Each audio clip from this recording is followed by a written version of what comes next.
तो हेलो बच्चों, कैसे हैं आप। और आज हम आपको बहुत ही प्यारा चैप्टर कराने वाले हैं जिसका नाम है सर्कल। तो आईसीएसई क्लास 10th का ये बहुत ही प्यारा चैप्टर है सर्कल, जिसको बच्चे बड़े ही आ, अलग निगाहों से देखते हैं कि यार ये क्या आ गया, हमें तो कुछ समझ में नहीं आ रहा। और इस चैप्टर को हम बड़ा इंटरेस्टिंग वे में मैं इसको आपको बताने वाला हूँ। सबसे पहले मैं आपको इसका इंट्रोडक्शन बताऊंगा आज, है ना। तो देखो, इतनी कलाकारी, जो मेरी ये कलाकारी आप देख रहे होंगे, तो इससे आपको पता चल गया होगा कि बेसिकली चैप्टर है हमारा सर्कल। ठीक है, तो हम इसको बड़े ही डिटेल में पढ़ने वाले हैं, जैसे कि आपने प्रीवियस क्लास में पढ़ा था, क्लास 9th में। ठीक है, वो मैं आपको प्लेलिस्ट में दे दूंगा, 15 मिनट का वो लेक्चर है, वो भी देख लेना। तो उससे आपको फिर पहले वो देखना, उसके बाद इस वाले टॉपिक पे आ रहा है ना। तो बड़ा इजी चैप्टर है सर्कल, और इसका इंट्रोडक्शन देखते हैं। चलो स्टार्ट करते हैं। तो बच्चों, आज के टॉपिक पे हम करने वाले हैं angle properties of a circle. तो सबसे पहले हमारा थ्योरम है 15.1, और थ्योरम 15.1 कहता है कि the angle subtended bye an arc of a circle at a center is double the angle subtended by it at any point on the remaining part of the circle। इसका मतलब क्या बच्चों? इसका मतलब ये कि मैं आपको एक डायग्राम बना के बहुत अच्छे से इसको एक्सप्लेन करता हूँ। ये मैंने एक सर्कल बना दिया, लेट सपोज, ठीक है। और यहाँ पे क्या बोल रहा है? Angle subtended bye an arc. ठीक है, तो यहाँ पे लेट सपोज मैं यहाँ पे एक ऐसे कर कर वो बनाता हूँ। ठीक है, फिर इसको भी मैं इसको ज्वाइन कर लेता हूँ, और यहाँ पे कोई एक मिड पॉइंट है जो कि मेरा है ओ। अब यहाँ से मैं इसको ज्वाइन कर देता हूँ, और यहाँ से मैं इसको ज्वाइन कर देता हूँ। ठीक है, अब क्वेश्चन ये बोल रहा है कि angle subtended bye an arc, ये आर्क है, इससे जो एंगल सबटेंड हुआ, देखो ये वाला एक आर्क है। अब इससे जो एंगल सबटेंड हुआ, ये वाला एंगल है। ठीक है, ठीक है, angle subtended bye an arc. तो ये आर्क से जो एंगल सबटेंड हुआ, ये वाला आर्क, देखो ये वाला आर्क, मैं इसको रेड पेन से बनाता हूँ। Angle subtended bye an arc, ये मेरा आर्क है। इस आर्क से जो एंगल सबटेंड हुआ ये, ठीक है, at a circle at the centre is double the angle subtended by it at any point on the remaining part of the circle। इसका मतलब जो ये वाला एंगल है ना, लेट सपोज मैं इसको नाम दे देता हूँ ए, बी और सी। ठीक है, तो ये जो थ्योरम हमारा 15.1 कहता है कि भाई ये वाला जो एंगल है ना, एंगल बी ओ सी होगा ना जो बच्चों, वो होगा double the angle of B A C, इसके डबल होगा। राइट, एग्जाम्पल देता हूं मैं आपको। लेट सपोज अगर angle B O C, let suppose अगर एंगल बी ओ सी मेरा कितना है, लेट सपोज कर लो, अगर मेरा बी ओ सी है 100, अगर ये 100 डिग्री का है, तो भाई ये जो ऊपर वाला है ऑब्वियस सी बात है इसका आधा हो जाएगा, मतलब ये हो जाएगा 50। तो बच्चे यहाँ पर भी बड़े कंफ्यूज हो जाते हैं कि सर यहाँ तो ये, तो इसका तो डबल हो जाना था। तो देखो मैं बता देता हूँ कि भाई अगर angle B O C equals to 2 times the angle B A C. अब यहाँ पे देखो बी ओ सी कितना था मेरा 100, तो मैं यहाँ पे अगर लगता हूँ 100 equals to 2 time the angle of B A C, और ये कटेगा तो देखो एंगल बी ए सी आ जाएगा मेरा कितना, 50 डिग्री। ठीक है, तो आपको ये समझ में आ गया होगा, मतलब जो भी एंगल सबटेंड करता है किसी आर्क से, तो भाई इसका जो ऊपर वाला एंगल है, ठीक है, ये वाला रिमेनिंग एंगल है, वो इसका आधा हो जाता है। मतलब अगर ये 100 है तो ये 50 हो जाएगा। अगर नीचे यहाँ पे 50 होता तो ये हो जाता मेरा 25। आई होप आपके ये समझ में आया होगा, और इसको हम प्रूफ करते हैं। तो अभी तो ये फॉर्मूला, अभी तो ये एक थ्योरम था कि भाई जो भी नीचे वाला एंगल होगा, ऊपर वाला एंगल का क्या होगा, वो हाफ हो जाएगा, है ना। अगर ये 100 डिग्री का एंगल है तो ये हो जाएगा 50 डिग्री का। ये तो हमारा थ्योरम कहता है 15.1। इसको प्रूफ कैसे करना है, तो इसका प्रूफ भी देख लेते हैं बहुत अच्छे से। तो बच्चों अभी हमने थ्योरम देखा था, थ्योरम 15.1। अब इसको प्रूफ कैसे करना है, देखो प्रूफ भी बड़ा इजी है, बिल्कुल घबराने की जरूरत नहीं। सबसे पहले मुझे कंस्ट्रक्ट करनी पड़ेगी लाइन, कंस्ट्रक्ट करनी पड़ेगी मुझे लाइन। देखो ए ओ, इस ए ओ को पूरा मैं कंस्ट्रक्ट करता हूँ और आगे तक एक्सटेंड कर देता हूँ। ठीक है, कंस्ट्रक्ट करनी पड़ेगी लाइन मुझे ए डी लाइन कंस्ट्रक्ट करनी, तो मैं यहाँ तक इसको खींच देता हूँ लाइन। ठीक है, बड़ा इजी है, बड़ा इजी कॉन्सेप्ट है, बहुत इजी कॉन्सेप्ट है। ठीक है, तो आपने देखा होगा अगर मैं इसको यहाँ से लाइन खींच रहा हूं या फिर मैं इसको इक्वल हाफ में काट रहा हूं, तो ऑब्वियस सी बात है एडी मेरा मीडियन हो जाएगा। तो ये इक्वल हाफ में कटेगा भाई, ये इसके इक्वल हो जाएगा। ठीक है, बिल्कुल घबराने की जरूरत नहीं है, बिल्कुल घबराने की जरूरत नहीं है, बहुत प्यार से हमें इसको देखना है। ठीक है, तो अब यहाँ पे देखिए ये मीडियन हो गया, या मीडियन नहीं भी लिखोगे आप तो कोई प्रॉब्लम की बात नहीं, एडी अपने हमने लाइन करी तो ये मीडियन हटा दो, कोई दिक्कत की बात नहीं। अब यहाँ पे देखो जो ओ ए है ये ओ बी के इक्वल होगा कि नहीं होगा, बताओ आप। ओ ए ओ बी के इक्वल होगा कि नहीं होगा, बिल्कुल होगा, क्यों, रेडियस है। ठीक है, और अब ध्यान से देखिए भाई, ये वाला जो एंगल होगा, मैं इसको रेड पेन से बनाने की कोशिश करता हूँ, ये वाला एंगल है, इसको थोड़ा सा मैं और मोटा कर देता हूँ। ये वाला एंगल जो है देखिए, ये इस वाले एंगल के इक्वल होगा कि नहीं होगा, बिल्कुल होगा, क्यों, देखो मैंने आपको बताया था ट्रायंगल प्रॉपर्टी में, जब हमने ट्रायंगल किया था कि भाई ये वाला एंगल और ये वाला एंगल इसके इक्वल होता है। भाई ये वाला एंगल, लेट सपोज अगर मैं बोल रहा हूँ ए बी और सी, तो भाई बी प्लस सी किसके इक्वल होगा, एंगल ए के इक्वल नहीं होगा, ये हम बोलते नहीं थे। और इसका क्या मतलब था, मैं बताता हूं।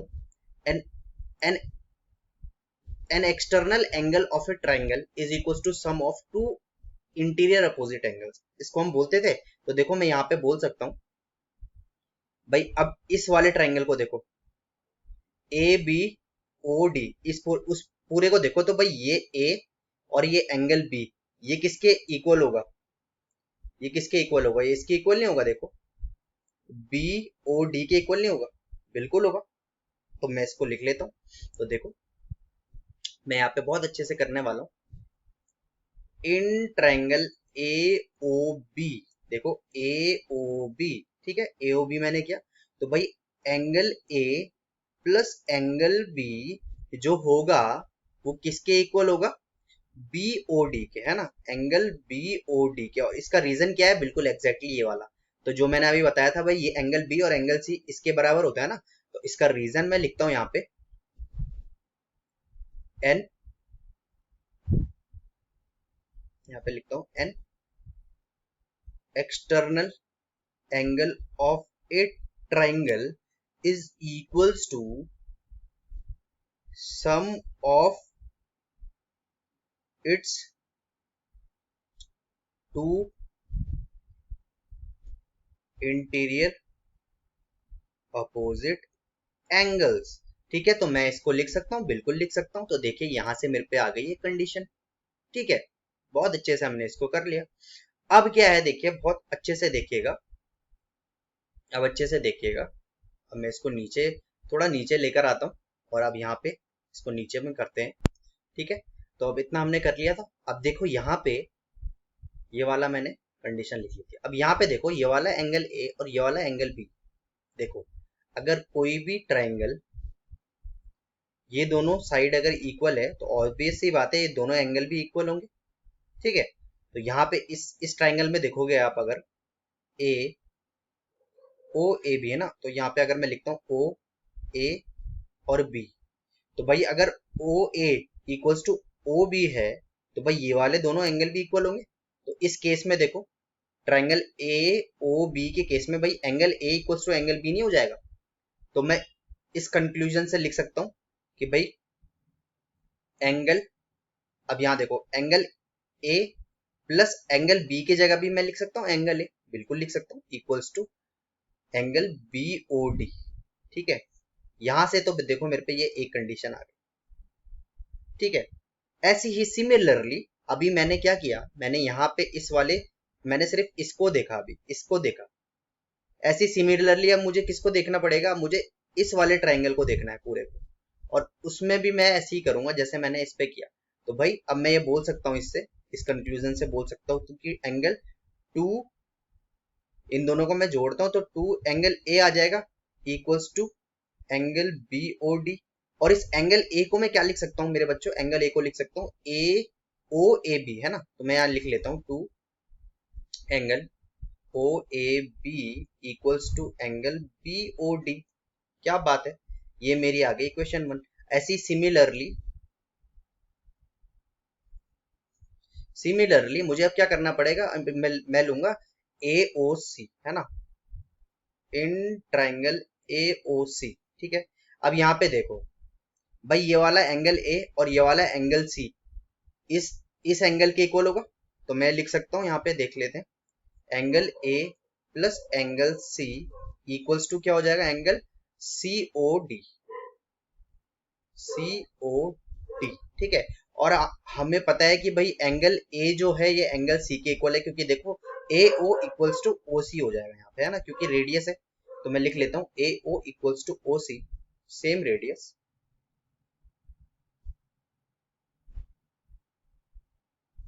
सिमिलरली जैसे मैंने ऊपर किया था वैसे मैं इसको भी कर दूंगा। तो भाई ये वाला एंगल इसके इक्वल हो जाएगा, तो angle A plus angle A equals to angle COD, right. अब इन दोनों को मैं ऐड कर लूंगा, तो 2 angle A equals to angle COD, ठीक है।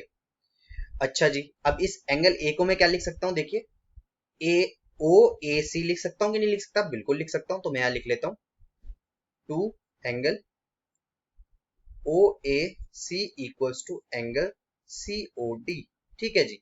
This is my equation second. तो देखिए मेरी फर्स्ट इक्वेशन भी आ गई थी और सेकंड इक्वेशन भी आ गई। अब इन दोनों को मैं ऐड कर लेता हूँ, ठीक है। ये मेरी फर्स्ट इक्वेशन और ये मेरी सेकंड इक्वेशन, तो इन दोनों को मैं ऐड करता हूँ।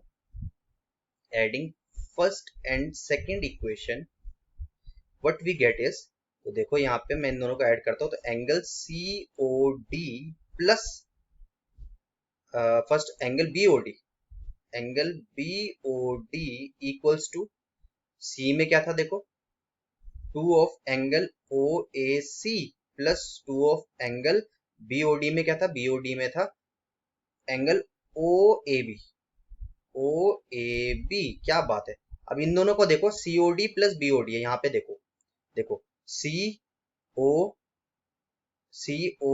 प्लस BOD, तो इस पूरे को मैं लिख सकता हूँ BOC, बिल्कुल लिख सकता हूँ। तो यहाँ पे मैं इन दोनों के जगह पे लिख सकता हूँ एंगल BOC इक्वल्स टू, देखो दो दोनों में कॉमन है, अब यहाँ पे angle OAC plus angle OAB। अब यहाँ पे देखो OAC और OAC एंड OAB, इस पूरे के जगह में लिख सकता हूँ एंगल BAC, बिल्कुल लिख सकता हूँ। तो इसकी जगह में लिख लेता हूँ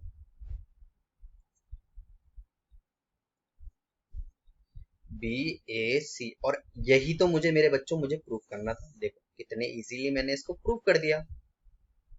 तो आई होप आपके समझ में आ गया होगा कि भाई जो हमने थ्योरम किया कौन सा 15.1, तो भाई 15.1 का थ्योरम हमने प्रूव भी कर दिया और मैंने ये भी बता दिया। सिंपल है बच्चों, बिल्कुल घबराने की जरूरत नहीं। अगर कोई भी एक ट्राइंगल है, ठीक है, और आर्क से कोई भी एरिया सबस्टेंडेड हो रखा है, यहाँ पे ये मेरा O है, यहाँ पे एक ये है, और ऐसे ही एक ऐसे कर कर, ठीक है। तो ये वाला जो एंगल होगा, लेट सपोज अगर ये 100 है, तो भाई ये हमेशा हमारा 50 हो जाए, इसका आधा हो जाएगा। सिंपल है, जो भी नीचे वाला एंगल अगर वो बड़ा होगा तो उसके ऊपर वाला एंगल उसका आधा हो जाएगा। ये हमारा थ्योरम कहता है 15.1। सिंपल भाषा में अगर मैं बोलूँ तो इसका हमने प्रूव भी कर दिया और इसको हमने सॉल्व भी कर दिया। काफी इजी था बच्चों, ये बिल्कुल घबराने की जरूरत नहीं। तो पहला वाला थ्योरम हमारा हो चुका है। अब हम करते हैं प्रोसीड सेकंड थ्योरम।